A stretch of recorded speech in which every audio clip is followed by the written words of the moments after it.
Vamos meditar na palavra. Eu sei que Deus já está falando com você desde que o culto começou, mas agora falará também por meio da palavra dele. Amém? Então, abra teu coração, esteja atento àquilo que o Senhor deseja ministrar na sua vida. Eu gostaria de orar com você mais uma vez. Vamos orar? Pai, em nome de Jesus, colocamos as nossas vidas diante do seu altar. Queremos, ó Deus, declarar que os nossos ouvidos estão abertos, o nosso coração, ó Deus, está totalmente aberto para ouvir a sua voz nessa noite. Fala conosco, ó Pai, nos instrua, ó Deus, nos ensine a tua palavra, os teus caminhos, que possamos, ó Deus, entender aquilo que o Senhor deseja fazer nas nossas vidas, ó Pai. Ó Pai, que os nossos corações sejam terra fértil para a semeadura da sua palavra, Deus, nas nossas vidas nessa noite. Em nome de Jesus, queremos declarar que não desejamos ser apenas ouvintes da palavra, nós queremos ser praticantes. Que essa palavra seja uma palavra prática, ó Deus, para as nossas vidas, que possamos aplicá-la em nome de Jesus. Amém? Você sabe, nós estamos nesse mês participando de uma série de mensagens. Nós já falamos sobre Jesus Cristo, o Mestre, Jesus Cristo, médico, né? Na semana passada foi bênção, e hoje nós vamos falar do caráter servo de Jesus. Jesus Cristo, servo. Ok? E antes de nós entrarmos no nosso texto, que vai ser lido nessa noite, eu gostaria de conversar com vocês sobre a importância de meditarmos sobre o serviço. Se você percebeu, aqui no nosso salão social, tem um banner ali, onde nós colocamos uma das ênfases missionárias da Igreja Metodista, que fala do discipulado em 3 perspectivas, que são os nossos 3 S's. Quem lembra dos 3 S's?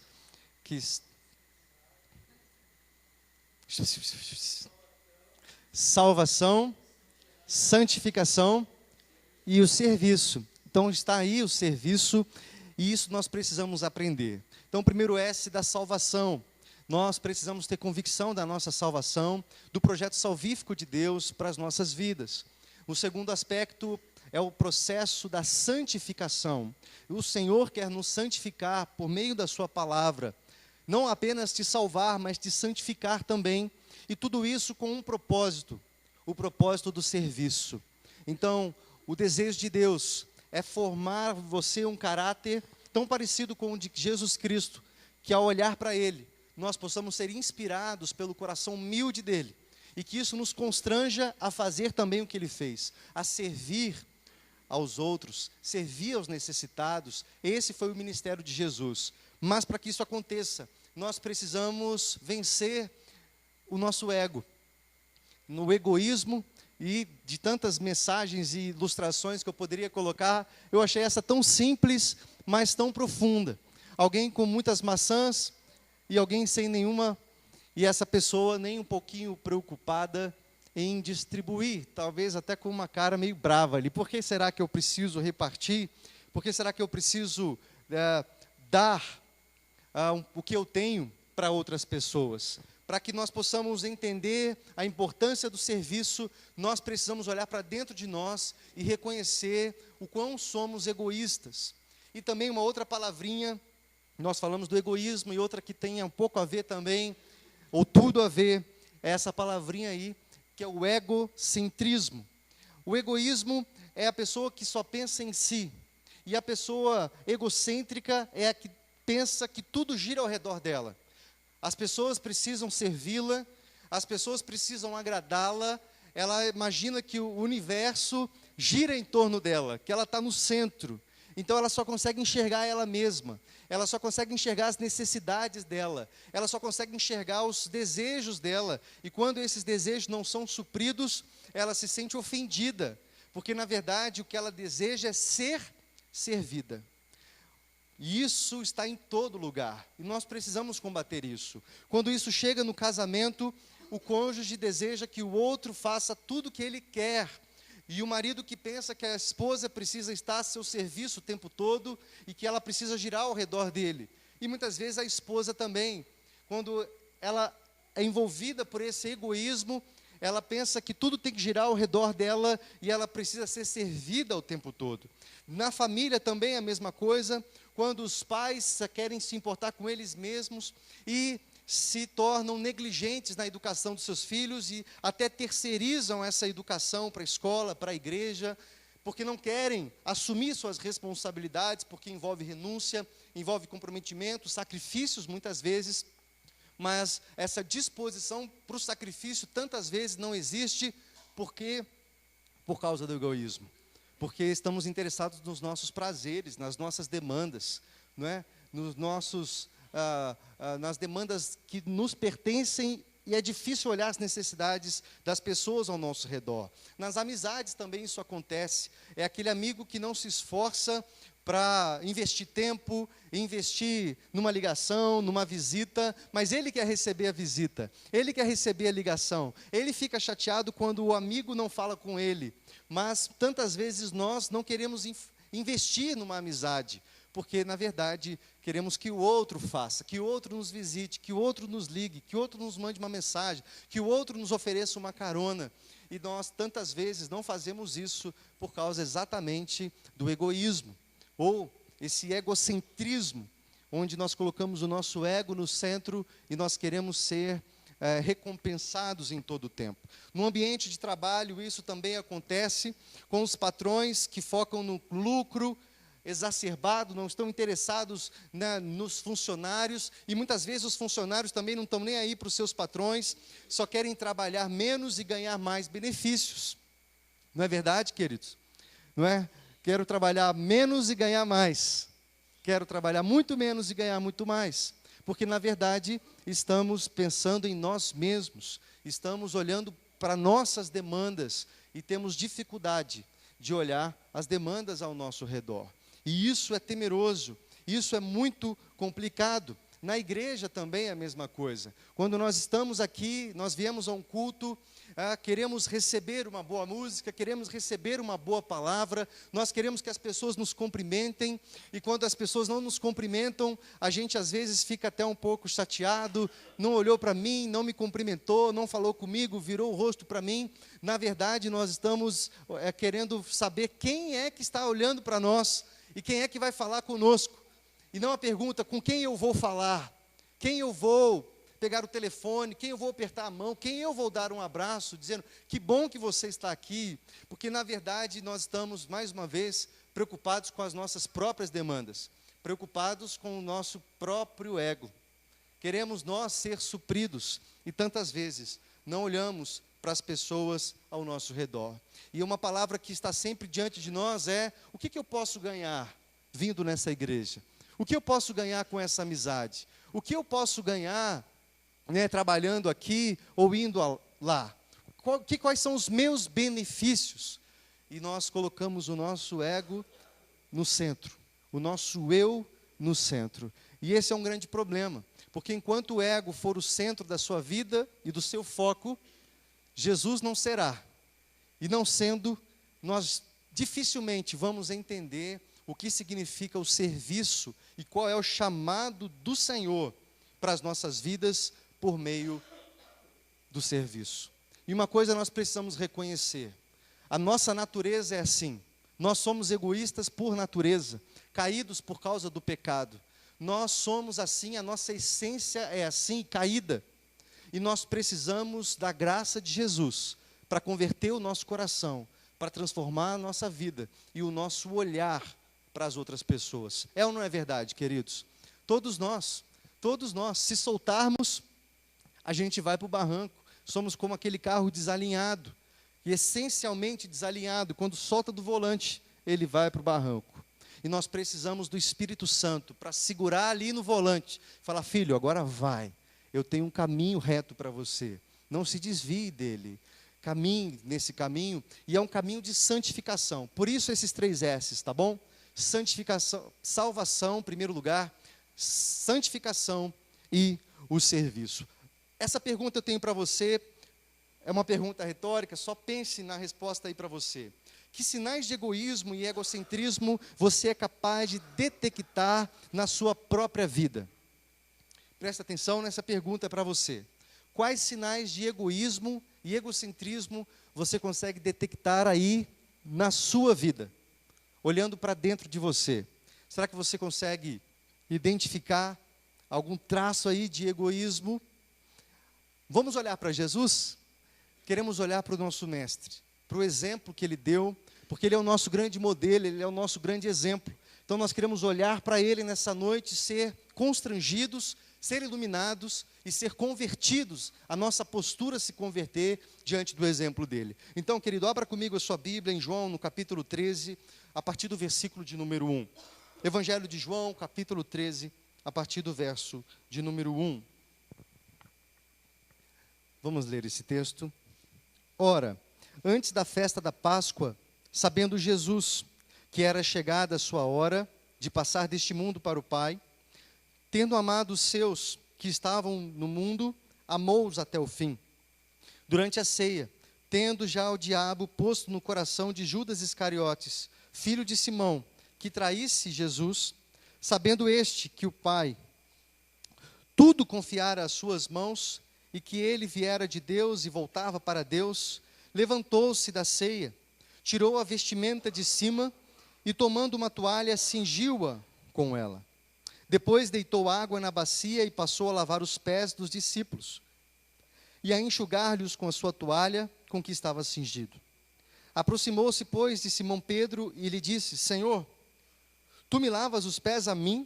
Respondeu-lhe Jesus: o que eu faço não sabes agora, compreendê-lo-ás depois. Disse-lhe Pedro: nunca me lavarás os pés.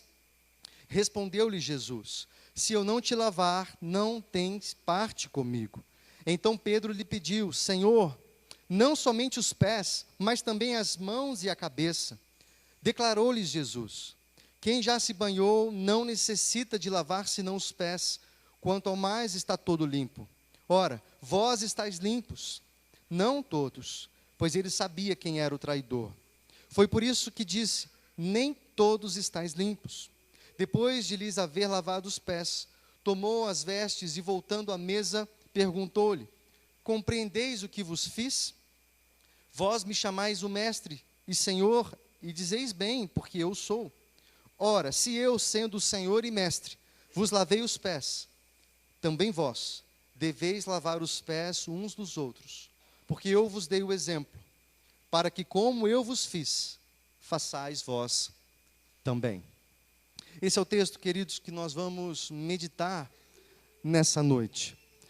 Nós vemos aqui Jesus caminhando para a crucificação, seus últimos momentos com os discípulos da ceia, e eles estavam num determinado lugar, ali no cenáculo, não tendo lavado os pés, e lavar os pés era algo muito comum na cultura daquela época, e isso era um dever do servo, de um escravo, que deveria limpar os pés das pessoas que ali estavam. E ele ali, naquele momento com os discípulos, viu que no coração dos discípulos havia uma intenção de ser maior. E se você voltar na história, em Marcos, no capítulo 9, os discípulos momentos antes da crucificação, estavam discutindo e conversando um com o outro, quem seria o maior entre eles.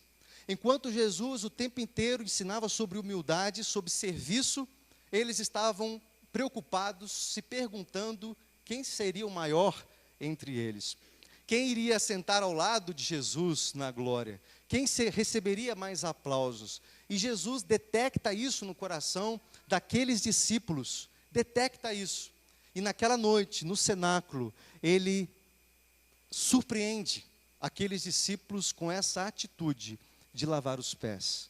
E era uma atitude que realmente confrontava o orgulho daquelas pessoas, porque só quem lavava os pés era o escravo, era a pessoa que era o menor. Muitos estudiosos falam que era o servo do servo. O escravo, a última casta ali dos escravos é que fazia esse serviço.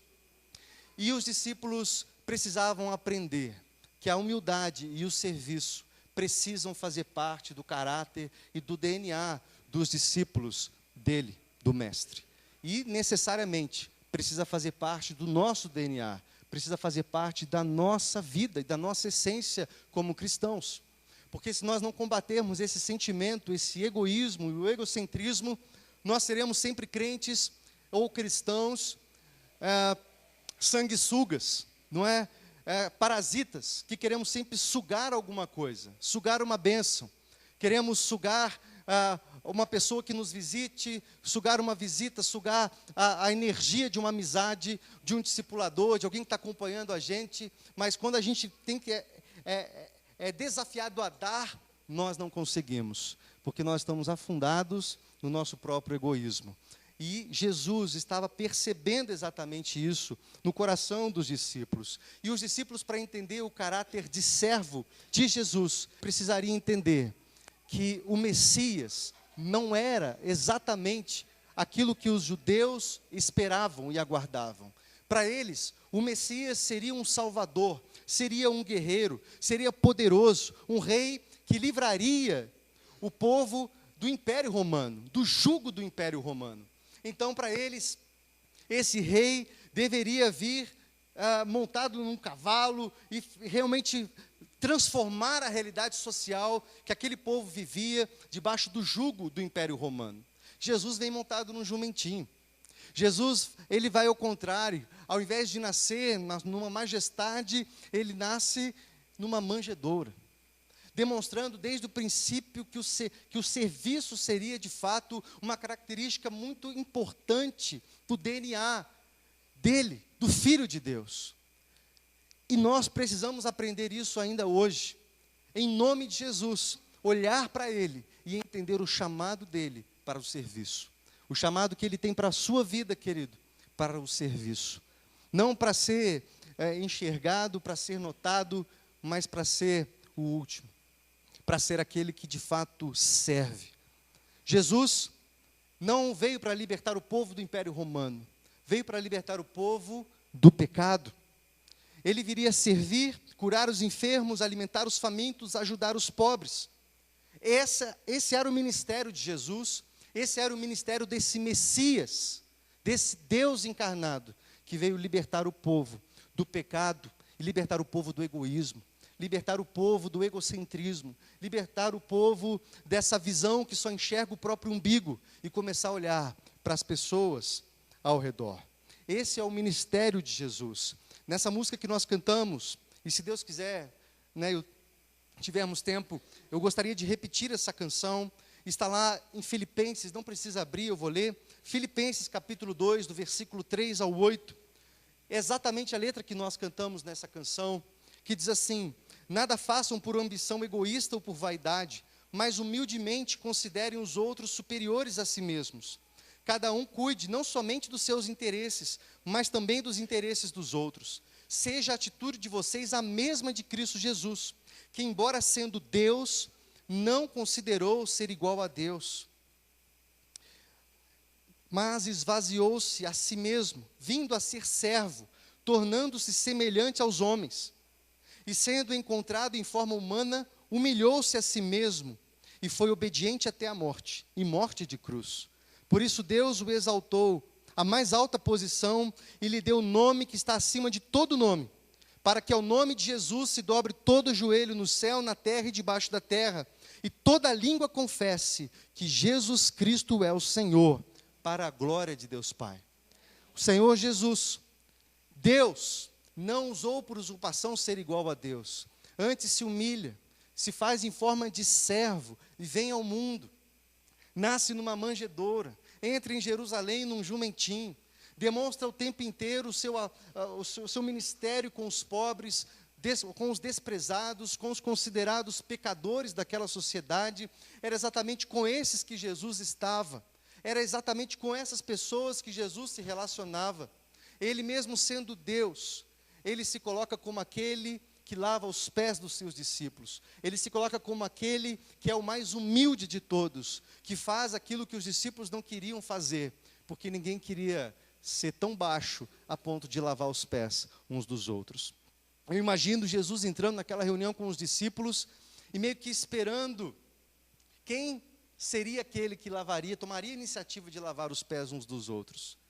Talvez os discípulos que há momentos antes estavam pensando quem seria o maior, teriam pensado consigo assim: eu não vou me humilhar a esse ponto de lavar os pés dos meus, nem pensar, não quero fazer isso não. E Jesus só percebendo quem iria tomar essa iniciativa, e como ninguém toma essa iniciativa, ele diz: eu vou lavar os pés. O texto diz que ele amarra uma toalha na sua cintura, pega uma bacia e começa a fazer esse serviço. Jesus é exatamente essa personificação, o nosso modelo do servo humilde ou do humilde servo. Os discípulos não queriam fazer isso. O texto diz que eles estavam vindo de Betânia, eles estavam vindo de uma viagem longa. Os pés estavam sujos. Pela lei, eles não poderiam nem tomar a refeição com os pés daquele jeito, mas ninguém se posicionou para fazer aquilo. E não existia nenhum servo ali. Propositalmente, talvez Jesus leva eles daquele cenáculo exatamente sabendo que não haveria ninguém ali. Porque quando eles entravam na casa de alguém, o dono da casa se responsabilizava por esse serviço, por colocar um escravo para fazer esse serviço, para lavar os pés. Mas ali não havia ninguém. E Jesus toma essa iniciativa. Jesus espera que eles tomem, mas eles não tomam. Porque eles tinham muito orgulho de fazer um serviço de escravo. Mas Jesus coloca aquela toalha na cintura e começa a ensinar um princípio valioso para os discípulos e um princípio valioso para nós, hoje também. Que princípio é esse, queridos? O princípio de que o maior é o menor. Eu vou ler com vocês em Marcos, lá no capítulo 9, a partir do versículo 33. Se você abriu, acompanha comigo, senão só me ouça. Tendo eles partido para Cafarnaum, estando ele em casa, interrogou os discípulos: de quem é que discorris pelo caminho? Mas eles guardaram em silêncio, porque pelo caminho haviam discutido entre si quem era o maior entre eles. E ele, assentando-se, chamou os 12 e lhes disse: se alguém quer ser o primeiro, será o último, será o servo de todos. Ele traz uma criança, coloca no meio deles e, tomando nos braços, diz: qualquer que receber tal criança, uma criança tal como esta, em meu nome, a mim me recebe. E qualquer que a mim me receber, não recebe a mim, mas também aquele que me enviou. Aqui ele está colocando um princípio. Se alguém quer ser o primeiro, deve ser o último, deve ser o servo de todos. Jesus estava fazendo exatamente isso com esses discípulos, demonstrando que o serviço é uma característica indispensável para um discípulo dele. E ele toma essa iniciativa de lavar os pés dos discípulos ali. E a gente aprende outro princípio: a grandeza no reino de Deus não é medida por quantas pessoas estão ao nosso serviço, mas a quantas pessoas você está servindo. Nós chegamos num momento, queridos, da vida cristã em que isso é muito valioso, muito importante. Muitos de nós já temos muitos anos de igreja, muitos anos de vida cristã, muitos anos ouvindo ministrações, pregações como esta aqui, num domingo à noite, que falam para você: olhe para Jesus, seja como Ele, receba dEle uma transformação no seu caráter, vai te trazer mais humildade, vai te trazer um coração mais servo, que ama as pessoas ao seu redor. Nós já ouvimos sobre isso, mas quantos de nós ainda estamos centrados em nós mesmos, querendo uma bênção para nós, queremos uma palavra para nós que seja boa, queremos um ambiente que nos agrade, queremos, pessoas que nos agradem. Quando não nos agradam, nós cortamos esse relacionamento imediatamente. Nós muitas vezes estamos mal acostumados, queremos pessoas nos servindo, e muitas vezes nós somos iludidos por esse princípio, que é mundano, quando as pessoas pensam que por terem pessoas seguindo, elas se sentem importantes, quanto na verdade o princípio do reino do Senhor não é quantas pessoas estão te servindo, mas quantas pessoas você está servindo, quantas pessoas você está ajudando. Então, enquanto eu falo aqui, querido, queria que você pensasse aí no seu lugar: quantas pessoas você está servindo? Quantas pessoas você está ajudando diretamente, emocionalmente, espiritualmente? Quantas pessoas você está servindo com os seus bens, com a sua vida financeira, com o seu carro, a sua casa, com os seus talentos, com os seus dons?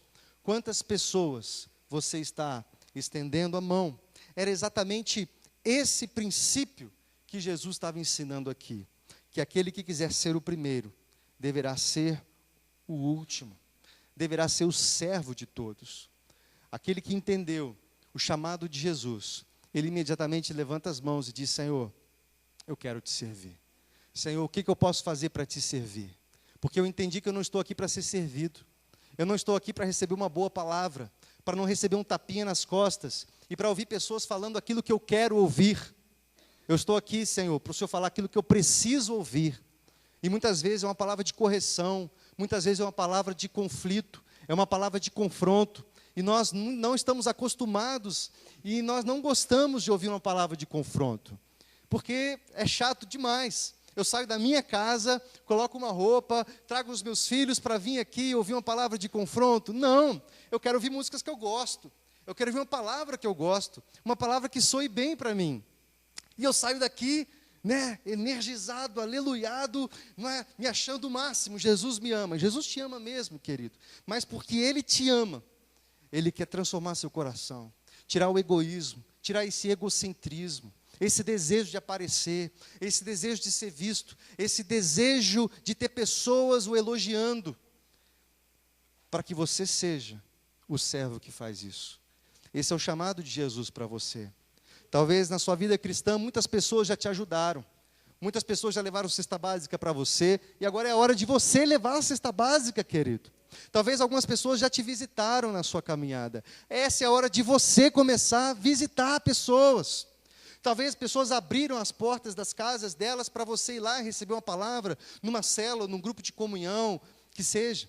Talvez na escola dominical tenha um professor aqui há anos te ensinando algo, mas é a hora de você se levantar e dizer: Senhor, eu quero te servir. Onde eu posso dar aula? O que eu posso fazer? Qual é o ministério que está precisando, pastor? É com as crianças. Queridos, nós temos um chamado maravilhoso com as crianças. O que nós estamos vendo aqui não é nem 1% daquilo que Deus vai fazer, trazendo crianças, porque ao redor dessa igreja, quantas crianças existem, que ficam nas ruas, estão recebendo maus exemplos nas ruas, e dos pais também. Muitas nem têm pai, não têm mãe, estão pertinho de nós. E o ministério infantil precisa de gente, precisa de pessoas que falam: eu quero servir, eu quero ir lá, eu quero dar aula, o que tem que fazer? Todos os ministérios, sem exceção, precisam de gente. Mas nós precisamos olhar para Jesus. Jesus tinha tudo, queridos. Ele já estava ali, pertinho de ir para a cruz. Ele poderia: lavem os meus pés, me preparem, me unjam. Mas ele, nos seus últimos momentos com os discípulos, ele toma essa postura de servo, de escravo.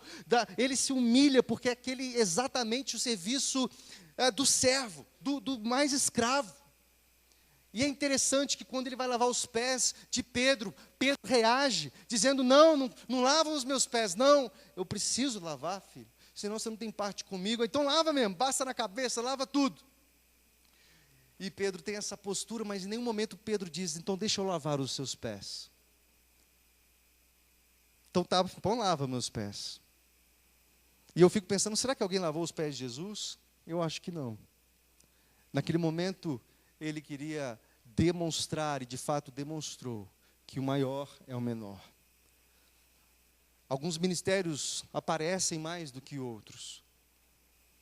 E nós precisamos tomar cuidado com essa sedução, de aparecer, de receber elogios. E para mim, que estou aqui, é uma tentação grande receber um elogio depois, uma palavra, e essa palavra ser a minha baliza de autoafirmação. E a minha afirmação não está em Cristo, a minha identidade não está em Jesus, está na opinião das pessoas. E quantas vezes nós somos assim, fazemos algo na igreja e se ninguém vê, a gente se sente a pior das criaturas. Ninguém viu o que eu fiz. Deus viu, querido, é para Ele. Quer comais, quer bebais, fazei tudo para a glória do Senhor. É para Ele, é Ele que você está servindo. É Ele, é o elogio dEle que você precisa. E nós precisamos tomar cuidado. Porque quando menos esperamos, quem está no centro é o nosso ego. E quando o nosso ego está no centro, querido, Deus não pode estar. Quando você se sente preenchido por causa de um elogio, você está colocando o seu ego como o seu ídolo.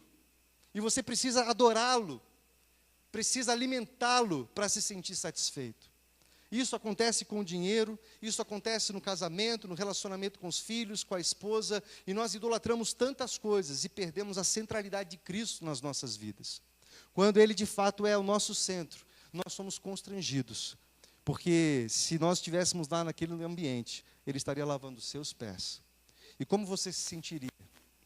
Jesus lavando os seus pés. Nós não temos uma perspectiva do que é isso, o lava-pés. Naquela época, 2000 anos atrás, isso de fato era um serviço humilhante. Nós não temos essa prática na nossa cultura. Talvez você vá numa pedicure, e a pedicure vai lá e lava os seus pés, né, em algum momento. E quando você tem seus pés lavados, essa pessoa está te servindo, talvez você se sinta, naquele momento, uma percepção do serviço que essa pessoa está prestando a você. Mas naquela época isso era, coloca uma potência muito mais elevada, porque os pés sujos e precisava de alguém para lavar. E Jesus fez esse serviço. Esse é o nosso exemplo, esse é o nosso parâmetro, Ele é o nosso modelo, Ele é o nosso exemplo. Jesus é o nosso grande exemplo de humildade. E essa humildade de Jesus repreende o nosso orgulho. Temos hoje muitas pessoas grandes na igreja, mas poucos servos. Muita gente no pedestal, poucas inclinadas com a bacia e a toalha na mão. Muita gente querendo ser servida e poucas prontas para servir. Essa postura de Jesus mexe com o nosso orgulho. E realmente, muitas vezes, quando nós chamamos para mutirão, né, Letícia?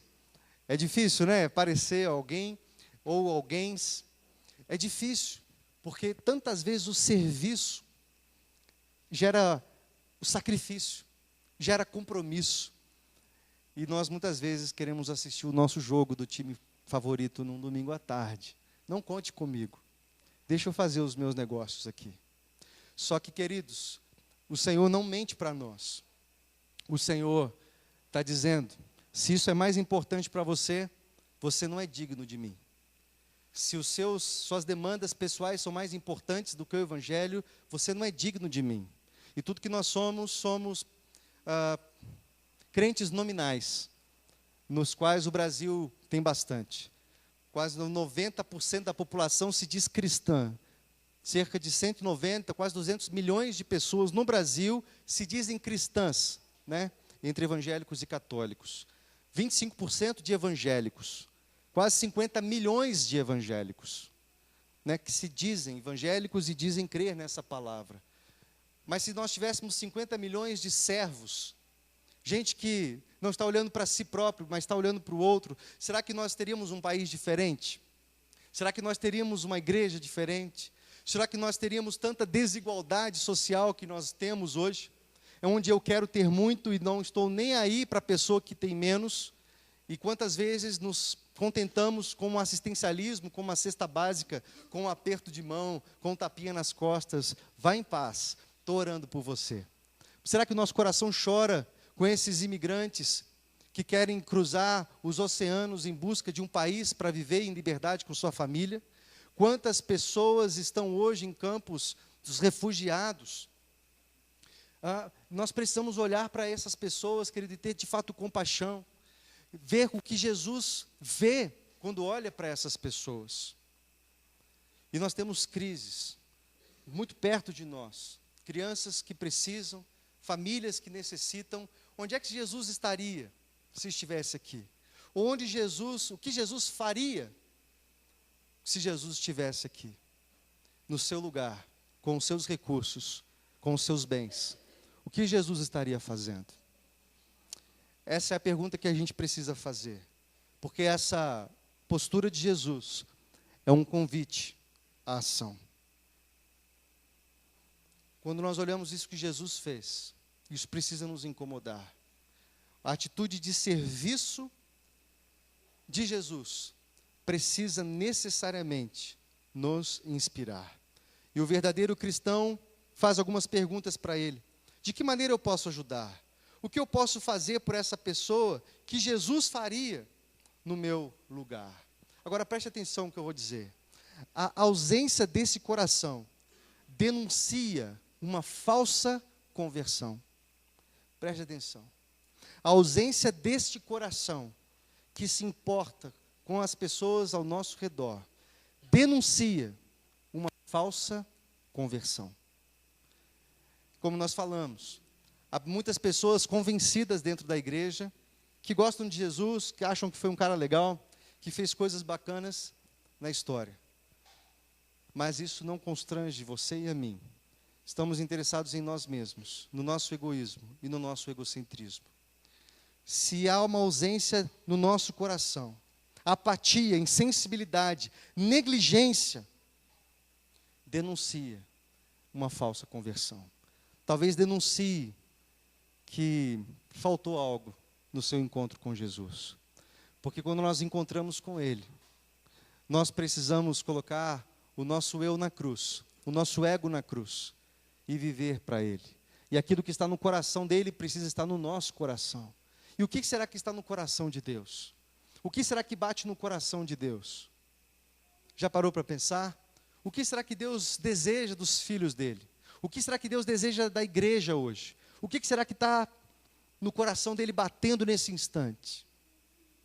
Com pessoas se perdendo, jovens se drogando, pessoas se matando, bebendo, chegando em casa, espancando esposa. Jovens absolutamente perdidos, sem perspectiva alguma. E nós conhecemos pessoas muito perto de nós, assim. Se o nosso coração enxerga essas realidades, essas demandas, e não consegue sentir o que Deus sente, nós precisamos destronar o nosso ego do centro da nossa vida. Nós precisamos colocar o Senhor no centro, para que aquilo que bate no coração dele possa bater no nosso também. Lá em Tiago, no capítulo 1, no capítulo 2, vai falar da falsa religião. E o texto diz que, e Jesus também falou, em vão me adoram. Você já pensou nisso? Uma adoração vã? Em vão me adoram. Significa que muitas das coisas que fazemos aqui pode ser em vão, pode ser inútil. Talvez seja bacana para você, para quem está do seu lado, mas é inútil para Deus. É em vão me adoram, porque não passa de música bonita, não passa de palavras bacanas, não é convertido em ação, não é convertido em serviço, não é convertido em vida transformada.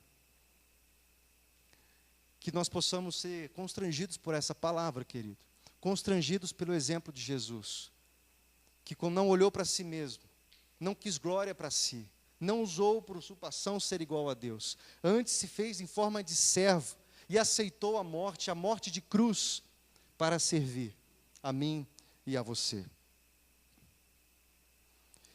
Que essa seja a nossa oração. Ó Deus, como posso te servir ainda mais? Ó Deus, como é que eu posso te servir? Que essa seja a sua oração, querido, nessa noite. Ó Deus, onde o Senhor quer me usar? Eu tenho talentos, eu tenho dons. Talvez Deus te fez prosperar, querido. Você tem bens, você tem riquezas, você tem renda. Saiba que o Senhor tem dado isso a você, para você investir no reino, para você investir naquele que precisa. John Wesley, o fundador do movimento metodista, era muito sério, contundente quando falava sobre esse assunto. Ele diz: quando você compra algo supérfluo, quando você compra algo que você não precisaria ter, você está roubando dos pobres. Ele diz isso no século XVIII.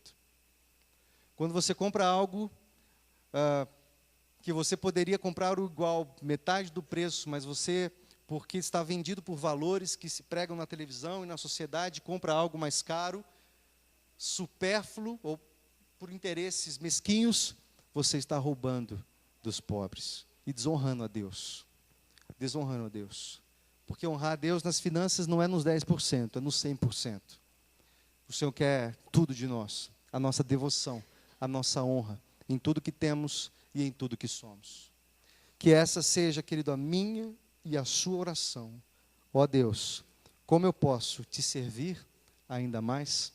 Será que se nós estivéssemos naquele cenáculo junto com Jesus, nós iríamos lavar os pés? Jesus, as últimas palavras desse texto que nós lemos, ele não fala, lave agora os meus pés. Não, ele diz, façam o que eu fiz por vocês. Lavem os pés uns dos outros. Faça isso. Lave os pés uns dos outros. E vocês vão estar me honrando. Honrando o Pai que me enviou. Nós vamos encerrar, vamos concluir. Eu tenho duas perguntinhas para você. Que ação específica de servo Deus o tem convidado a fazer? Tem sido difícil e por isso você tem resistido a agir como deveria? Às vezes Deus já te falou, filho, eu quero que você faça isso. Filho, eu quero que você se mova nessa direção. E talvez você está lá lutando com Deus porque talvez isso exija renúncia de você. Isso exige tomadas de decisões e talvez você não queira. Talvez deixar algumas amizades, práticas, hábitos que você necessita deixar.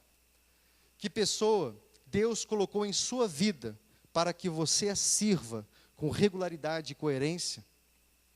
O que você sente que deveria fazer?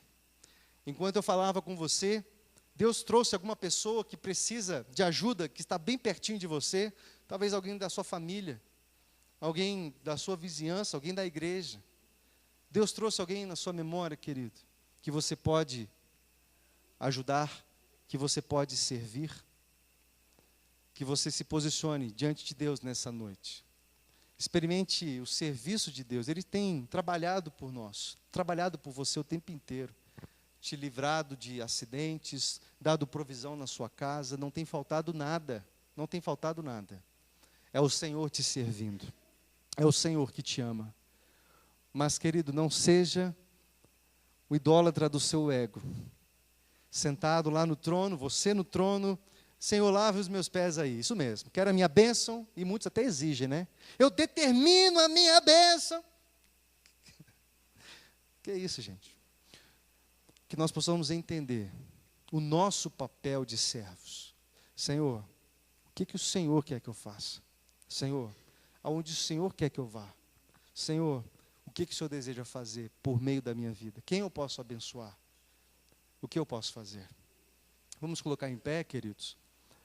Vamos meditar nessa palavra, o Senhor está falando com você.